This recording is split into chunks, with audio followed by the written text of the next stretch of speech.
Does an archaeological city in central Israel that was excavated not that long ago prove the biblical depiction of the kingdom of David? We've done over the last 21 years is dig deep through that ground and unearth the palace of King David. This place, right here. This is where the argument begins. King David.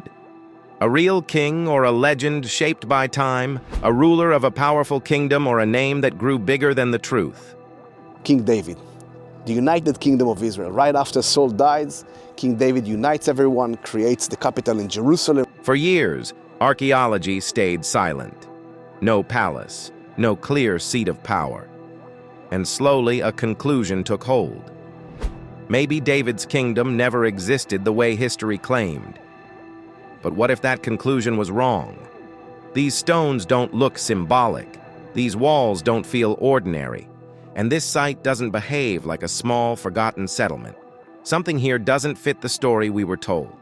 For decades, experts searched in the same places, using the same assumptions, asking the same questions, and getting the same empty answers. Then the search moved, not forward, sideways, to a place most had ignored. What emerged wasn't subtle, it wasn't small, and it wasn't easy to explain away. If this structure is what some archaeologists now believe it is, then the debate about King David changes completely. Not slightly, completely. Because if this were a palace, then history didn't exaggerate. It was misunderstood. Stay with us because what comes next forces one question we can't avoid. If this is real, then what else have we been wrong about? Why was King David questioned for so long? The doubt around King David did not begin with anger, bias, or an attempt to challenge belief. It began quietly, inside academic reports and excavation notes, where conclusions are shaped by what can be seen and measured. Archaeology is not built on stories or tradition. It depends on objects that survive time, such as stones, walls, tools, and structures left behind. And for a long time, when it came to King David, those objects seemed to be missing. Ancient texts describe David as far more than a wandering warrior or local chief.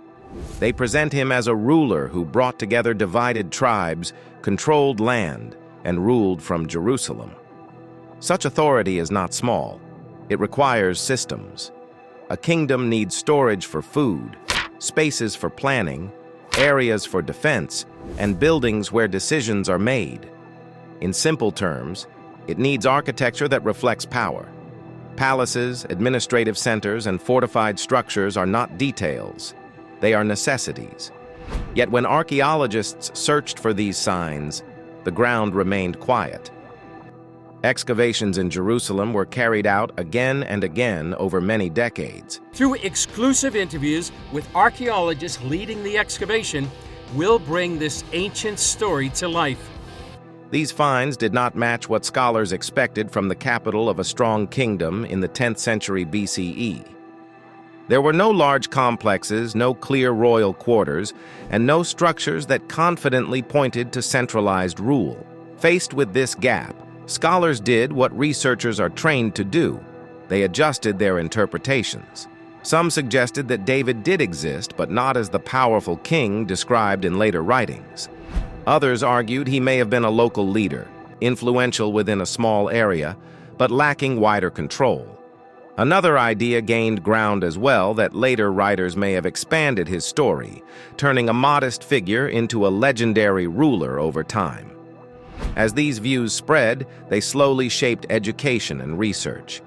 New students entering the field were often taught that the so-called united monarchy was more symbolic than historical.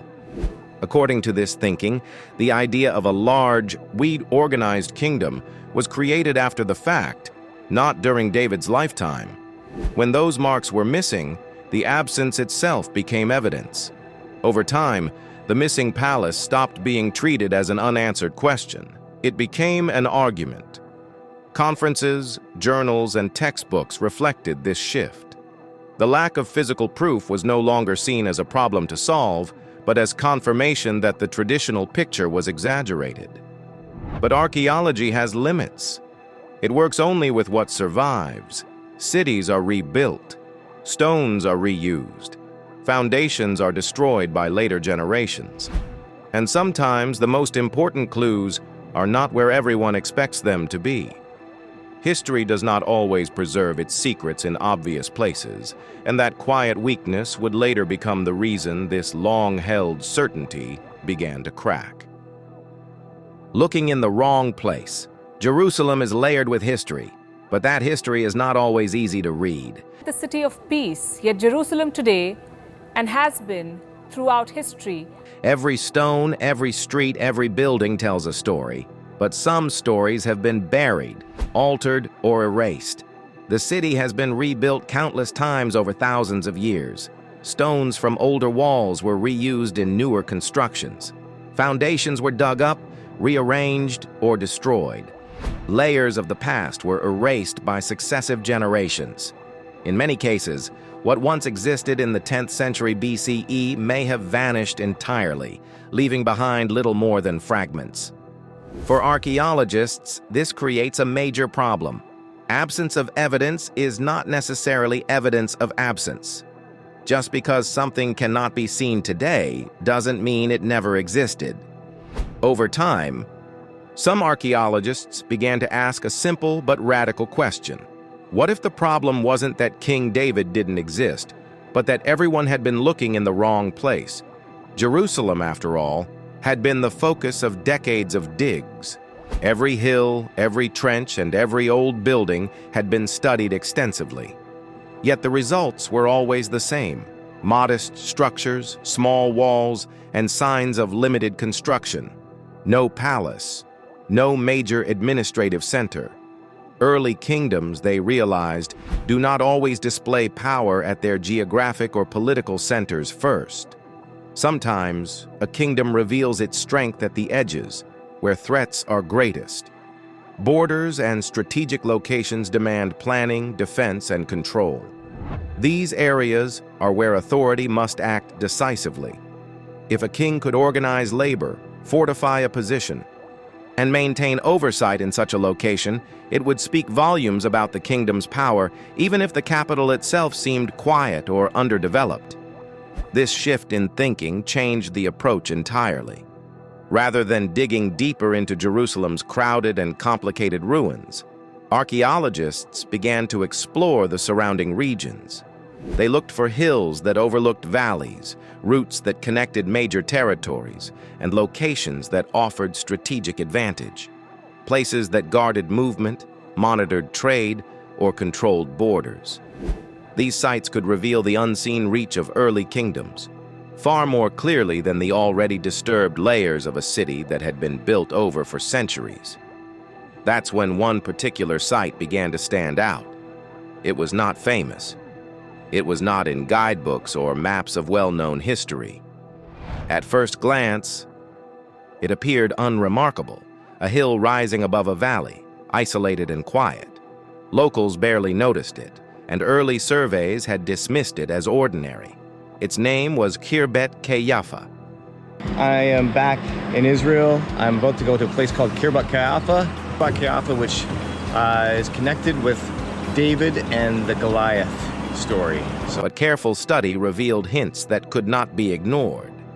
Preliminary maps and archaeological surveys showed unusually thick walls. The layout was deliberate, not haphazard. It seemed to be planned and built all at once, rather than gradually expanding over decades.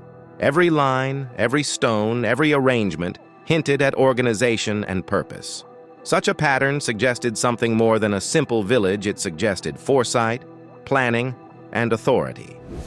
In a field where assumptions had dominated for decades, this site quietly challenged everything. The more experts studied the maps, sketches, and surface remains, the more they realized that this overlooked hill might hold answers that centuries of digging in Jerusalem had failed to uncover. What seemed ordinary at first glance was now a question waiting to be answered. Because careful observation suggested that Khirbet Qeiyafa was not just a hill in the landscape, it might have been a window into power that had long been invisible. Finding a site like this is rare. Planning of this scale does not happen by accident. Someone had to organize labor, design walls, and ensure that each structure fit a larger plan. And when that planning appears in a place previously ignored, it forces the question, could this be part of a kingdom we thought we'd never see evidence of? The building that changed the conversation. At the very summit of Khirbet, Qeiyafa, archaeologists uncovered what would become the most remarkable discovery of the dig, the largest structure on the entire site. Rising above the rest of the city, it was impossible to overlook. Every detail of its walls, layout, and orientation spoke of deliberate planning. Unlike other buildings scattered around the settlement, this one commanded attention simply by its scale and position. Its location wasn't random. From this vantage point, anyone inside could survey the entire valley below. Roads, approaches, and activity could be observed. Movement could be monitored. Control could be exercised. This was not a building made out of desperation for protection. It was designed for authority, for command, for oversight. The sheer size of the structure alone was shocking.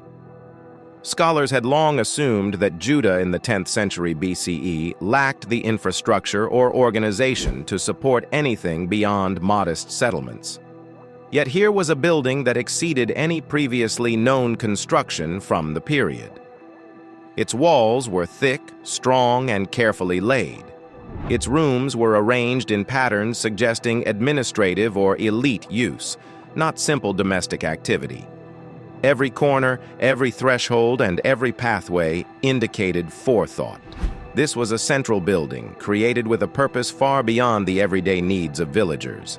When carbon dating was applied to organic materials sealed beneath the foundation, Carbon-14 dating, the measurement of the activity of carbon-14 contained in organic matter in order to discover its age. the results placed construction firmly in the 10th century BCE. That is the same period traditionally associated with the reign of King David. Suddenly, the discovery became more than an architectural marvel. It became a potential piece of historical evidence connecting an archaeological site to the biblical narrative. The timing was critical. It suggested that someone with significant authority was capable of mobilizing resources, directing labor, and managing construction projects on a large scale. Building such a structure required more than manpower, it demanded leadership. Organizing skilled workers, sourcing stone and timber, planning the layout, and supervising construction all imply a centralized figure with vision and authority. This was not a temporary response to a threat. It was not the work of a local leader attempting a small-scale project. This was a monumental undertaking, one that reflected stable governance and the ability to direct a society's labor and resources toward a single goal. As the team continued to compare Khirbet Qeiyafa with nearby sites, a pattern began to emerge. Similar signs of planning, fortification, and organization appeared elsewhere in the region. While a single fortified hill could be dismissed as an anomaly, multiple sites showing the same level of complexity suggested a broader system of control. This system implied oversight, strategic planning, and the presence of a ruling authority capable of coordinating efforts across multiple locations. The implications were profound. One site alone could be explained in several ways: military necessity, regional defense, or even coincidence. But when multiple sites show evidence of sophisticated planning, centralized storage, and deliberate construction at the same time, it becomes difficult to ignore the possibility of a kingdom-level organization. Archaeologists began to see that this was not an isolated example of authority, but part of a pattern indicating governance at a level previously doubted for the era. Naturally, not every detail is agreed upon. Scholars debate interpretation, scale, and purpose. Some suggest alternative explanations, cautious not to overstate conclusions. But the broader picture is difficult to dismiss. For decades, critics claimed there was no material evidence of King David's kingdom. They said the biblical accounts were exaggerated or symbolic. the 7th year for this excavation site. This year, archaeologists are talking about finds from the biblical book of Judges. Now, with Khirbet Qeiyafa's commanding structure, storage systems, strategic gates, and clear urban planning, those old claims feel increasingly tenuous. The building itself changed the conversation, forcing historians and archaeologists to reconsider assumptions and demanding that the debate about David's historicity be re-examined. In other words, the discovery didn't just add a building to the map, it reframed the entire understanding of early Judah. It demonstrated centralized authority, strategic oversight, and the capacity to organize labor and resources. It hinted at a ruler capable of more than local influence, a figure whose kingdom could align with the descriptions found in ancient texts. When the evidence is considered alongside nearby sites showing similar patterns, the conclusion becomes difficult to ignore. While debate continues, the old argument that King David's kingdom lacked physical proof can no longer stand comfortably. 4 years ago, 5 years ago, we knew nothing about writing in the kingdom of Judah from the time of David and Solomon. So some people claim that they are mythological figures. This single building, positioned at the heart of Khirbet Qeiyafa, changed the narrative entirely, inviting a new chapter in the story of one of history's most debated figures. Signs of authority inside the city. The true story of Khirbet Qeiyafa was not just in its walls. While the massive fortifications impressed everyone, the real revelation came from what lay inside. This is where the city's power revealed itself, where ordinary assumptions about early Judah began to collapse. At the highest point of the settlement, enormous buildings began to appear. These were not tucked away in corners or hidden behind smaller homes. They dominated the skyline, visible from almost every angle of the city below. In ancient urban planning, the placement of important buildings was never random. And rights groups say that building a settlement there would make travel from north to south of the territory quite difficult. Power is often expressed vertically. Leaders sit above their people, both physically and symbolically, projecting authority through position as much as presence. Khirbet Qeiyafa followed this principle perfectly. The largest structures overlooked streets, houses, and open spaces, allowing whoever controlled them to watch every movement, monitor traffic, and oversee the day-to-day life of the settlement. Then came a discovery that truly stunned archaeologists: storage facilities. Not a handful of jars tucked away for occasional use, but hundreds of large, carefully arranged containers. The jars were remarkably uniform in size, shape, and style. This uniformity is crucial. It implies production was standardized, not improvised. Someone had decided how these containers should be made, how they should be stored, and where they should go. Such planning doesn't happen in small, disorganized communities. It reflects deliberate management at a scale that requires oversight. Adding another layer to the story, many jars bore seal impressions. These were not decorative flourishes. They were marks of authority, control, and accountability. Each seal could indicate who was responsible for the contents, what the goods were, or how they were to be distributed. Essentially, these jars weren't just storage, they were administrative tools. Someone had established systems to record, monitor, and manage resources on a scale that could affect not just a household, but the entire region surrounding the city. The sheer volume of goods stored suggests this was more than mere preparation for survival. This was an organized system of collection and redistribution. Resources were being gathered from multiple sources, likely from surrounding communities, and controlled centrally. Food, materials, or other essentials were not just stockpiled, they were organized, tracked, and overseen by authority. That kind of system requires leadership capable of coordinating labor, enforcing rules, and planning for both short-term needs and long-term sustainability. Local village leaders may handle small-scale distribution, but only a kingdom-level authority can manage this scale consistently. Even with such clear indicators, debate persisted. Some scholars argued that these facilities might belong to a military outpost. A stronghold could also require storage and administrative oversight, they said. Others suggested the site could belong to another group entirely, like neighboring tribes or non-Judahite settlers. Some insisted it reflected regional management, not royal command.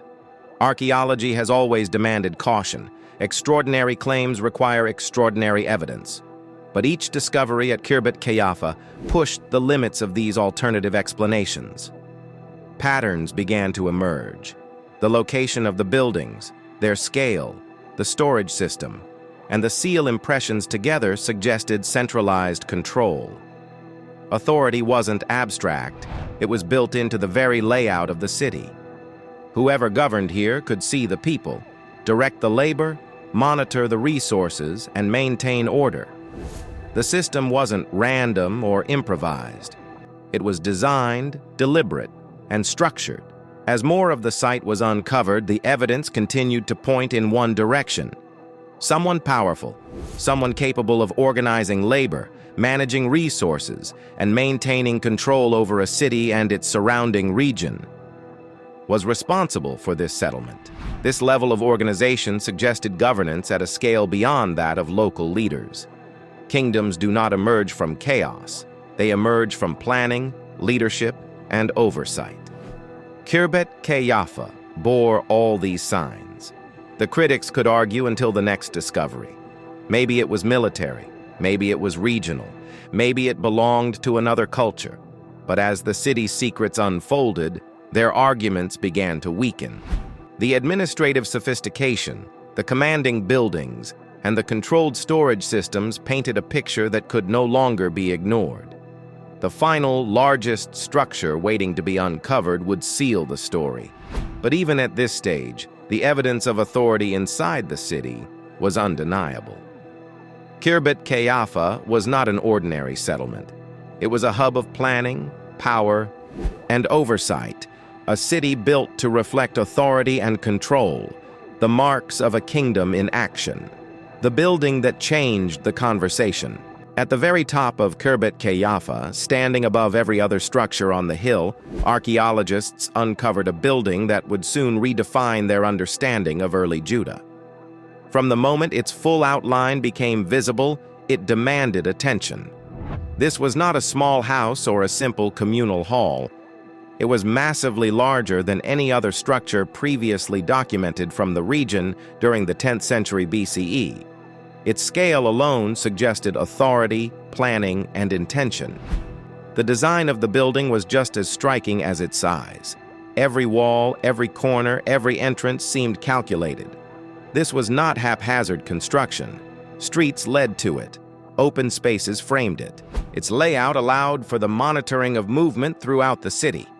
The building's position, perched at the highest point of the settlement, offered clear oversight of the valley below, a key corridor connecting the central highlands to the coastal plains. From here, one could observe approaching travelers, control access, and direct resources with precision. The placement was symbolic as well as practical. In ancient settlements, power is expressed by height literally and figuratively, and this structure proclaimed authority in both ways. The evidence suggested something beyond temporary defense or local organization. This wasn't a response to an immediate threat.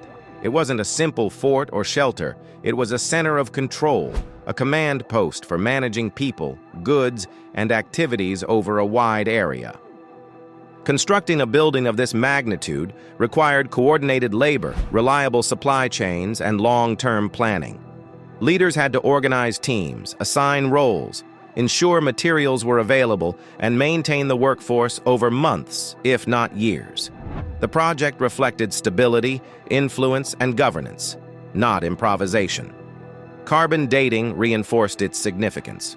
Organic material found sealed within construction layers, olive pits, seeds, and charred fragments placed the building firmly in the 10th century BCE, coinciding precisely with the period traditionally linked to King David.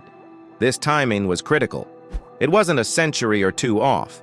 It aligned with historical texts describing the rise of a centralized kingdom in Judah. The revelations didn't stop at Khirbet Qeiyafa. Similar signs of organized construction administrative control, and strategic planning began appearing at nearby sites from the same era. When viewed individually, a single location might be dismissed as an anomaly or a local initiative. But as patterns emerged across multiple sites, it became clear that a system existed, one reflecting coordinated power, oversight, and resource management on a scale consistent with a kingdom rather than a small village. Once the scale, design, and context of the building were combined with its dating, scholars had to reconsider long-held assumptions. One site could be ignored.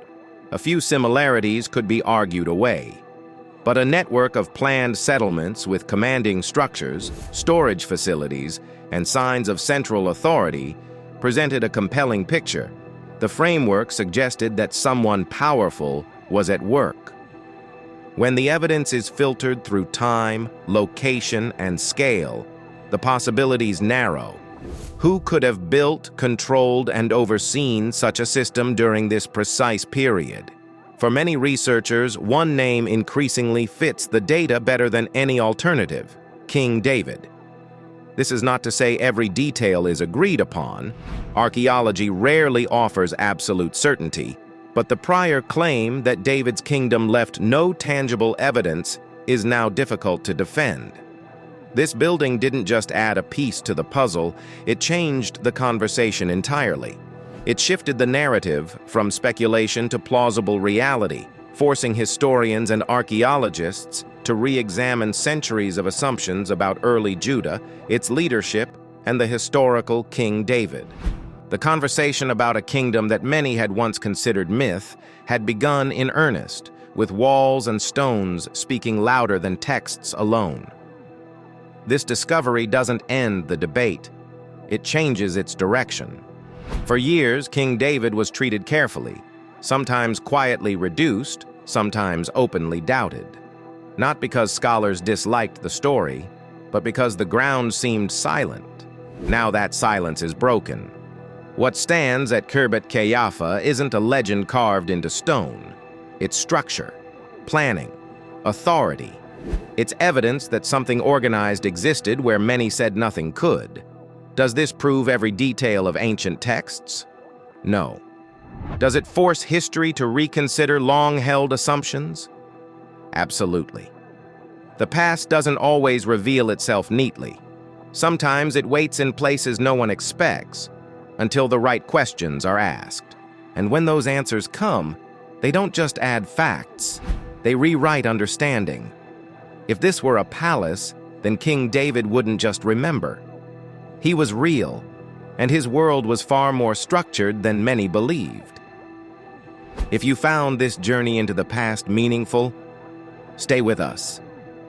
There's more buried beneath history's surface, and once uncovered, it never looks the same again.